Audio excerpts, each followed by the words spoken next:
Hello guys, welcome to Spirit Vlogs again. आज चाहिँ हामी कति महिनापछि चाहिँ हामी एउटा नयाँ भ्लग बनाउँदै छौं र आज चाहिँ हामी क्यान्टबरी जाँदै छौं। यो म अनि यो मेरो बुढी हामी जान 1.5 घण्टा लाग्छ। हामी चाहिँ 12 बजे 4 बजे अँधेर हुन्छ फेरि। सो अब हाम्रो भ्लग ढिलो नगरिकन स्टार्ट गरौँ है त।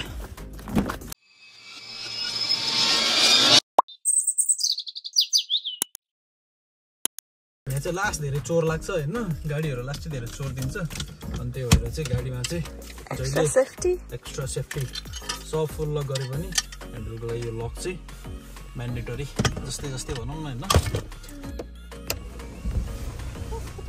अब हामी हाम्रो ड्राइभको लागि रेडी हुँदैछौँ।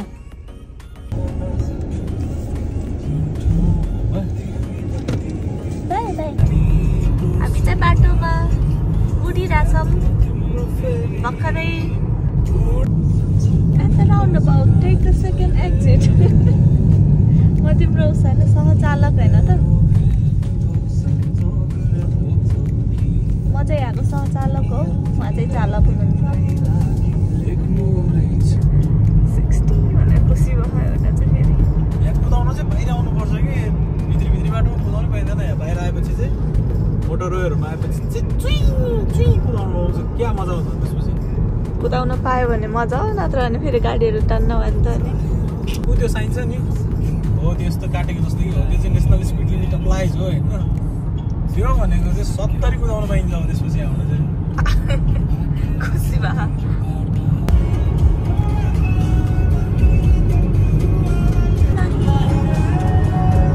सिधा बाटो के रे सिधा बाटो भने वहीँसम्म चाहिँ सिधै अगाडि हेर न। यहाँ मजाको बाटो कि अब विन्टर लाग्न थाल्यो बिचरा। अब रुखहरू पुरै ठिङ्रिङ्ग हुन्छ नि, तर अहिले चाहिँ दामी देखेछ।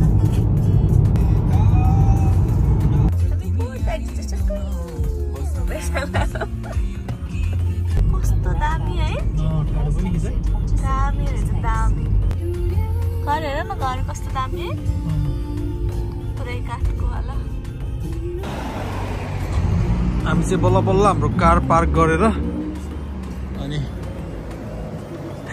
निस्केको छौँ। कार पार्क गर्न नै लगभग 1 घण्टा जति भनौँ न, 1 घण्टै लाग्यो होला। 1 घण्टा त कार पार्कले खाइदियो। यो पछाडि देख्नु भएको यो चाहिँ पार्क हो। यहाँ अहिले चाहिँ फल भइरहेछ होइन, फल सिजन चलिरहेछ। त्यो भएर कस्तो राम्रो देखेछ यो चाहिँ।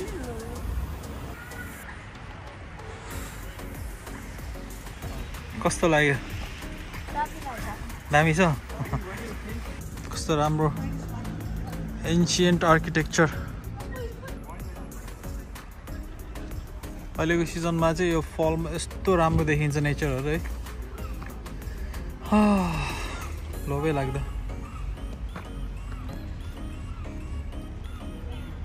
मक्क परेर हिँडिरहेको छ।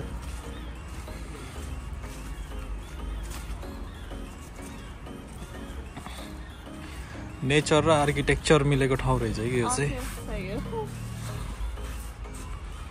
कस्तो मजा आयो।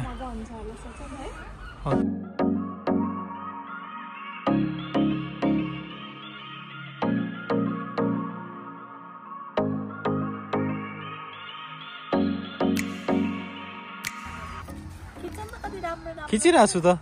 राम्रो फोटोग्राफरहरूले त राम्रो खिचिदिन्छन् के रे। जिन्दगीको मोबाइल र क्यामेरा चलाउनु नआउने बुढो पर्नुपर्नेहरूलाई सपना त्यही देखेको। अनि मैले यस्तो सोचेको के अरे मेरो बुढा फोटोग्राफर नभएर फोटो कस्तो कसले खिचिदिन्थ्यो होला सोचेको। अनि पछि फेरि अब फोटोग्राफरै नभए पनि फोटो खिचिदिन त खिचिदिन्थ्यो होला नि भन्ने सोचेको। त्यस्तो सोचेको पहिला जानु पर्थ्यो नि सपनामै। त्यस्तो सपना देखेको त वा के अरे फुटबल खेलेको रे, फुटबल खेल्दाखेरि अरूले धक्काले भनेर मलाई कसरी चिनाटेको यसले। अझ पुरै मैले कस्तो मजासँग यस्तो हातले कोतारिदियो त्यसलाई लास्टमा त मलाई कोतारिदिरहेको। हामी घुमेको भयौँ। कस्तो राम्रो ठाउँ छ। अब हामी खोला तरेर पारी जान्छौँ। यता पछाडि ब्याकग्राउन्ड हेर्नु कस्तो दामी छ यही डकहरू पुरै स्विमिङ गरिरहेछ यता पछाडि पनि छ अझै घुम्ने ठाउँ तल मान्छेहरू गइरहेछ हैन हामी चाहिँ अहिले नेक्स्ट पार्टमा आएर अब यहाँ के छ हेर्छौँ जता हेरे पनि नेचर यस्तो राम्रो देखिन्छ अहिलेको सिजनमा चाहिँ मलाई चाहिँ यो लो एङ्गलवाला भ्यू मन पऱ्यो कि होइन माथि सबै त्यो ट्रीहरू कस्तो मजाको देखिने कि यल्लो एङ्गलबाट त्यो एकदमै कलरफुल होइन अनि प्लेजेन्ट वाला कि पछि विन्टर लाइफ हुन्छ भित्रहरू सबैजना अनि पछि विन्टर लाइफपछि यस्तै हुन्छ फेरि छिङ्रिङ अझै ठिङ्रिङ नि होइन ड्रिमल्यान्ड जस्तो एरिया कि हेर न है जति हेरे पनि नगाउने जस्तो ठाउँ छ तिमी अगायो अब हैन भोक लाग्यो झन् भोक लाग्यो ए अन्त कालीलाई जहिले भोक लाग्छ फेरि खानी चराले जति हो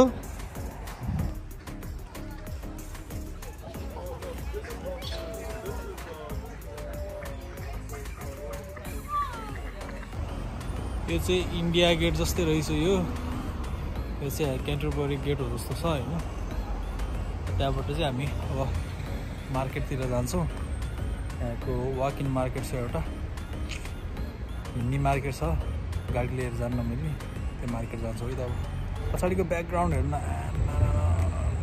यहाँको घरहरू पनि कस्तो दामी दामी छ यहाँको ओल्ड एन्सियन्ट आर्किटेक्चर चाहिँ यस्तो मजाले प्रिजर्भ गरेर राखेको छ है नेपालमा भएको भए कता भत्ता भुङ्ग बनाएर कसलाई बेचिसक्थे यो चाहिँ यहाँको हिँड्नेवाला स्ट्रिट हिँड्नेवाला मार्केट अलिकति बेलुका भयो भने त लाइटहरू बल्थ्यो होला यो माथि राखेको है अनि आइसक्रिम कत्रो ठुलो रहेछ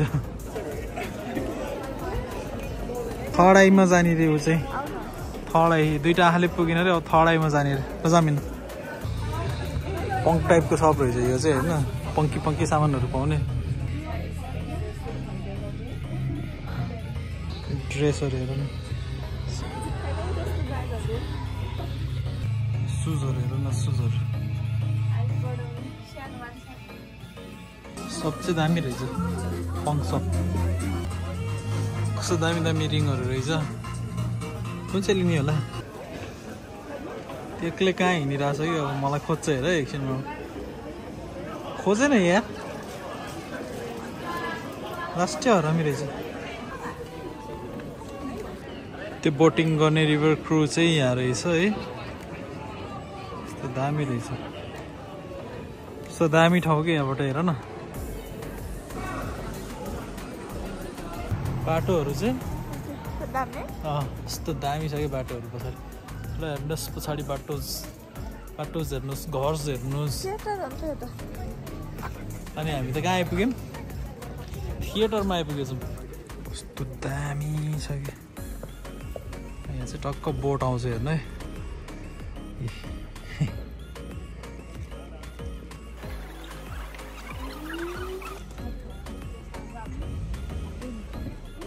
यो यहाँको थिएटर मालौ थिएटर भोक लाग्यो उसलाई चाहिँ के खान लाग्छ भन्ने अब खाजा उसको मिठो भाषा छ बाहिर पनि इटालियन ब्रेड खाँदैछ यसले चाहिँ हामी ट्रेस पासभित्र आएको छौँ यसले कपडा पसलहरू त कहीँ छोड्दैन ड्रेसहरू त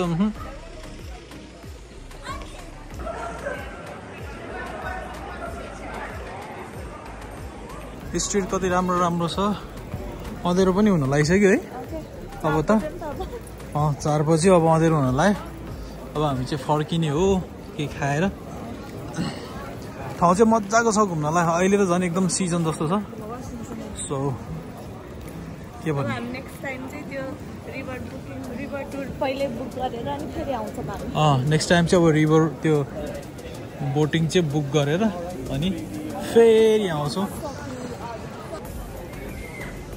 भाइब सुरु भइसकेको छ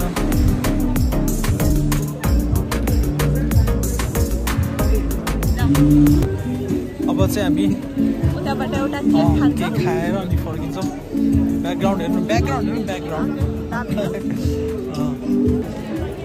त्यहाँबाट चाहिँ ठ्याक्क त्यो क्याथेड्रल हो जस्तो छ त्यो चाहिँ यस्तो मजाको देखिँदो रहेछ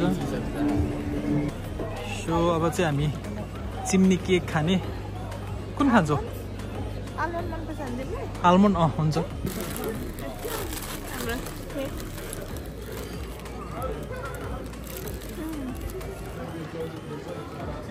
कस्तो छ मिठो छ यस्तो ठुलो हुन्छ अनि त्यसपछि यहाँभित्र पल हुन्छ कि यो चाहिँ चिम्नी केक यहाँ आउनुभयो भने चाहिँ यो केक चाहिँ ट्राई गर्नु दामी छ अनि यो पनि मिठो छ यो इटालियन ब्रेड होइन विथ बार्बिक्यू चिकन एन्ड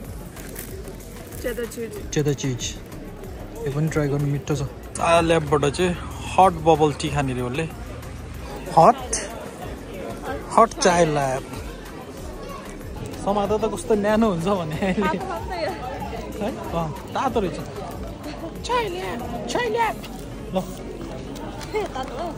तातो फेरि तातो हुँदो रहेछ कस्तो छ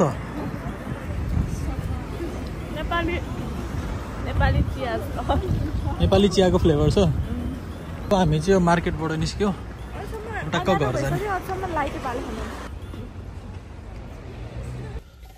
ल आजको हाम्रो टुर चाहिँ लगभग आइसक्यो आजको डे एकदम प्रोडक्टिभ होइन आजको डे एकदम रमाइलो डे भयो हाम्रो अनि ठाउँ पनि दामी ठाउँ घुम्यो हामी यो ठाउँ चाहिँ फेरि नेक्स्ट टाइम पनि आउने हो तर नेक्स्ट टाइम चाहिँ त्यो बोटिङ बुक गरेर आउने हो पहिले प्री बुक गरेन भने चाहिँ यहाँ चाहिँ पाउन गाह्रो छ पाउन पनि सक्थ्यो तर फेरि नेटै नचल्ने रहेछ नेटै चल्दैन यो ठाउँमा ठिक छ पार्किङ एकदम गाह्रो छ यहाँ पाउनलाई अनि त्यही हो अरू चाहिँ यहाँको एकदम राम्रो छ अब चाहिँ हामी घर फर्किन लाग्यो so see you in next blog take care bye by